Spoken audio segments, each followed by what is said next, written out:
Hello everybody and welcome. In this video I'm going to show you how to disconnect your speaker JBL Flip 7 from your iPhone.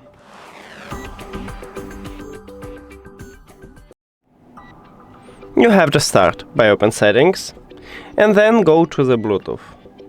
Now click the information icon near to your speaker at the device list. And in the third line we have a button Disconnect. But before I tap on it, I will tell you the difference between Disconnect and Unpair. So Disconnect leaves your speaker at the device list, and Unpair remove it. Now I tap on it, and as you can see, it just left at the device list. That's it. Thank you for watching this video. If you found it helpful, please consider subscribing to channel and leave the like on the video. See you later!